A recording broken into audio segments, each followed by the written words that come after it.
పేరేంటనా? ద్వారకనాథ్ రెడ్డి. బాగున్నారా? నమస్కారం. బాగున్నారా? పేరేంటమ్మా? దామ్మా. నాన్నగారు, బ్రాహ్మణి మేడం, పిల్లలంతా బాగున్నారు. మావాడు రౌడీ అయిపోతున్నాడు అదే మొన్న రోజు రోజుకి. ఇప్పుడు ఇంత వచ్చేసాడు హైట్. బాగున్నారా? ఎన్ని ఎకరాలు? 7 ఎకరాలన్నా. 7 మొత్తం 7 ఎకరాలన్నా. 7 అన్న ఒకటి చిన్నది చెప్పానన్నా. ఫస్టే ఇక్కడ ఒకసారి గమనించండి అన్న, పిచ్చుకో గూడు ఉంది. ఒకటి సింపుల్ లాజిక్ అది. మనము ఇదో ఇటువైపు ఉంది చూసాను. సింపుల్ లాజిక్ ఏంటి? రసాయనాలు వాడితే పిచ్చుకో గూడు పెట్టదు, ఆ ఘాటుకు చనిపోతుంది, వెళ్ళిపోతుంది. ఎక్కడైతే ఈ పిచ్చుకో గూడు అంటే మనకు సింపుల్ ఆర్గానిక్, మ్యాక్సిమం రసాయనం ఏ పంట కూడా ఉండదు. మనకి ఎక్కడ ఆంధ్రవేలు ఎక్కడ చూస్తే గుట్టలు కొండల్లో ఉంటాయి తప్ప ఇటువైపు ఎక్కడ ఉండవు. నేను ఆర్గానిక్ కాబట్టి నాకు ఆ అవకాశం దొరికింది దేవుని దయ వల్ల. పక్షులకు ఏదో నేను కోవిడ్ అప్పుడు మారావు. కోవిడ్ అప్పటి నుంచి మారా. ఆలోచన ఎక్కడొచ్చింది ఆర్గానిక్ లోకి వెళ్దామని? నేను స్టేజ్ దగ్గర లక్ష్మీనారాయణ అడిగిన 70 ఏళ్ళ వయసు ఒక రైతు. ఆ రైతు నా ఇంటి అమ్మడి వస్తూ పోతుంది. ఆయన నాకు ఫ్రీగా ఫ్రూట్స్ అన్ని తెచ్చేసి ఇచ్చేవాడు. అడగకపోయినా ఫ్రీగా ఇస్తాడు. అన్నా ఈ కొత్తిమీర తిను, ఇది తిను, తర్వాత దానిమ్మ కూడా ఇచ్చాడు. ఒకసారి 1 కిలోన్నర టమోటా ఇచ్చాడు. టమోటా ఇచ్చి నువ్వు తినాకు, పక్కన ఎత్తుపెట్టు, నేను డైలీ నిన్ను కలుస్తాను. 12 రోజులు, అసలు మీరు నమ్మరు, 12 రోజులు చెడిపోనే లేదు. బయటే పెట్టి ఫ్రిడ్జ్ లో పెట్టద్దు అని సలహా ఇచ్చాను నాకు పెద్ద. 12 రోజుల తర్వాత చిక్కిపోవడం అంటారంటే మన రాయలసీమ పాసిపోకుండా చిక్కిపోవడం మొదలుపెట్టి. మామూలుగా మనము బయట మార్కెట్లో అందుకు తెచ్చుకుంటే కూడా అంత ఉండదు. 5 రోజులకు మనం ఏదైతే పెట్టి షేడ్ ఉందో అది ఆటోమేటిక్గా బయటికి ఎక్స్పోజ్ అవుతుంది. సో అప్పుడు నాకు కొంచెం దాని మీద అవగాహన పెరిగింది. పెరిగిన తర్వాత నేను స్వతహాగా వేరే రైతుల దగ్గరికి వెళ్ళి తెలుసుకోవడం ఇలాంటివన్నీ చేసాం మొదలుపెట్టి. సో అది తెలుసుకున్న తర్వాత నేను మొదలుపెట్టాను. నాకు కొన్ని ఒడిదుడుకులు వచ్చాయి, పంట రాలేదు, తప్పులు జరిగాయి. నేను కొన్ని ఇలాంటి న్యాచురల్గా ఇబ్బంది పడ్డా. సో నా వీళ్ళు రాగా చూసే వాళ్ళన్నారు, ఇటు పిచ్చోడు గడ్డిది అంటాడు, ఆడికి వెళ్ళి మందులు తెచ్చుకొని అంటాడు, ఏదో తయారు చేస్తాడు. సో అట్లా చేస్తాను. నాకు ఆయన వచ్చి సలహా ఇచ్చేవాడు లక్ష్మీనారాయణ రెడ్డి గారు. ఆయనకు అప్పటికి 7 ఏళ్ళ అనుభవం ఉంది. ఆ పెద్ద ఆయన 7 ఏళ్ళు ఉంది, 70 ఏళ్ళ వయసు. సో నాకు దగ్గరకు వచ్చి దగ్గరుండి ట్రైనింగ్ ఇచ్చారు. ఈ ట్రైనింగ్ ఇచ్చిన తర్వాత ట్రైనింగ్ లో ఏమేమి నేర్చుకున్నావు? ఏమేమి ఇచ్చినా? అదే సార్, నాకు ఈ ట్రైనింగ్ లో మన అగ్రికల్చర్ హార్టికల్చర్ డిపార్ట్మెంట్ వాళ్ళు సార్ నా ఫీల్డ్కి వచ్చారు. ఫీల్డ్కి వచ్చేసి ఇక్కడ ఏవో కృష్ణారెడ్డి గారు, తర్వాత డిపిఎం గారు, ప్రవీణ్ గారు, వసంత మేడం వాళ్ళు వచ్చేసి చూశారు నా ఫీల్డ్ అంతా. బాబు నువ్వు చేస్తున్నావు కానీ దీంట్లో నీకు కొన్ని మెలకువలు తెలవట్లేదు, నీకేమన్నా ఇంట్రెస్ట్ అని. నేను వెతికేది వాటి కోసమే. రండి వెళ్దామంటే సార్ నాకు తిరుపతి తీసుకెళ్లారు. టోటల్ అకామిడేషన్, ఫుడ్, బస్ ఫేర్తో సార్. ట్రైనింగ్ అక్కడ ఇచ్చినారా? అనంతపురం ఇచ్చారు సార్. మార్కెటింగ్ మీద ఇచ్చారు ఇక్కడ. అక్కడ ప్రకృతి వ్యవసాయం మీద ఇచ్చారు. తర్వాత ప్రకృతి వ్యవసాయం ఎక్కడ ఇచ్చారు ట్రైనింగ్? తిరుపతి సార్, కేవీకి. సో వాళ్ళు ఇచ్చినప్పుడు నాకు వీటిని నేర్పించారు సార్. నేను మళ్ళీ పొలంలో వాడేది ఇవే సార్. సో ఇవే వచ్చేసి ట్రైకోవిరిడి సార్, ఇది వచ్చి సూడోమోనాస్ సార్. ఈ సూడోమోనాస్ ట్రైకోవిరిడి ఏం చేస్తుందంటే ఏదైతే మనకు వేరు లోపల కంటికి కనబడిన నిమ్టోర్స్, శిలీంధ్ర ఉంటాయి, ఆ శిలీంధ్ర నాశనికి 2 పనికి వస్తాయి సార్.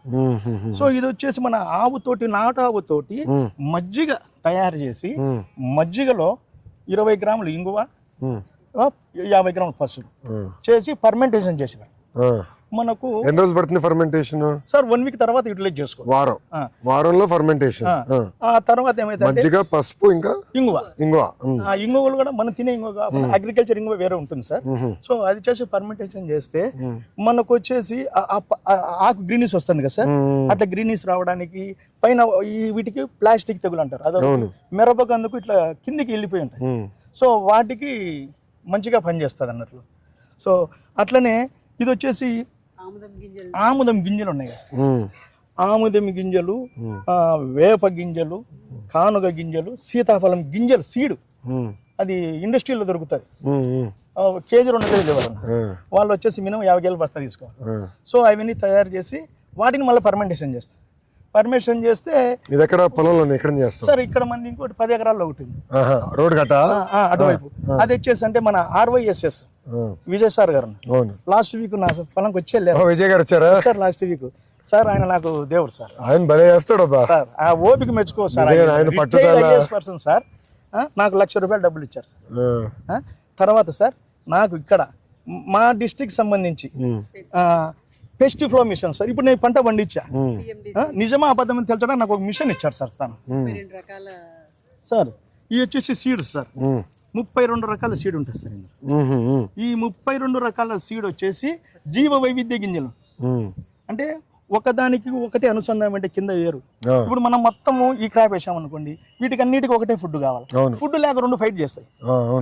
ఇది మనం ఇచ్చామనుకోండి, ఫుడ్ బైవర్కేషన్ చేస్తుంది. సో ఒకటి ఇప్పుడు మనకి ఎక్కడ తయారు చేశారు ఇది సార్? నేను మన రైతులు, నాకు ఒక BRC సెంటర్ ఉంది sir, bio research centre NMNA.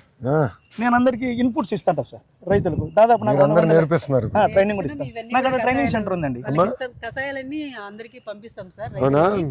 మీరే పంపిస్తారా? తయారు చేస్తాము, ఓన్ గా చేస్తాం. మిషన్ ఉంది మన దగ్గర. నాకు వీటికి లైసెన్స్ అవసరం లేదు, అగ్రికల్చర్ కాబట్టి నాకు ఒక ప్లస్. అది చెప్తాను కదా సార్, 1,00,000 రూపాయలు ఇచ్చారు సార్. దానికి సంబంధించిన మెటీరియల్ అని నేను తెచ్చుకున్నాను, నేను ఓన్ గా గిటన్ అవుతా ఉన్నా. సో నాకు ఒక శాలరీ లాగా వస్తుంది ప్రజెంట్. ఆవులున్నాయా సార్? ఉన్నా సార్, నాటావు ఉన్నా సార్. నాకు నాటావు ఒకటి ఉంది సార్, పొలానికి సరిపోతుంది. తర్వాత ఇప్పుడు ఒక ఆవు ఉంది, ఇప్పుడు తయారు చేయాలి కదా, నాకుండే ఆవు పాల నుంచి మజ్జిగ చేసి తయారు చేయాలా? సో మనకి టోటల్ ఎన్ని ఎకరాలు వేసావు ఇప్పుడు వ్యవసాయం? మనకి 17 ఎకరాలు. 17 ఎకరాలు. 17 ఎకరాలకి ఎన్ని ఆవులు కావాలి ఇది చేయాలంటే? సార్ మనకు యాజ్ పర్ సైన్స్ అంటే అందరం చేసినాక ఒక ఆవుతో 25 నుంచి 30 ఎకరాలు, ఒక ఆవు నుంచి 25 నుంచి 30 ఎకరాలు చేయొచ్చు. సఫిషియెంట్ సార్, ఎందుకంటే డైలీ ప్రొటెక్ట్ కదా సార్. ఆవు పంచదము, ఆవు పేడ మొత్తం అన్ని యూజ్ చేస్తాం సార్. అన్ని మొత్తం వాడతారు సార్.